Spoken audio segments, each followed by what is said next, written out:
Hi, Steve with Abacus as we take on my favorite subject, magic. With VR Magic, we partnered with the Magic Castle in Los Angeles to change the way kids learn magic. Trying to learn magic historically, you start with an awkward book. Often it's black and white, not every step has a picture.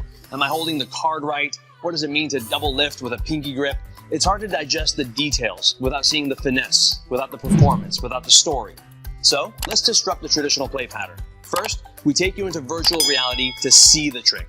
We think it's important for you to first love the effect, being that wow factor, that how did you do that moment.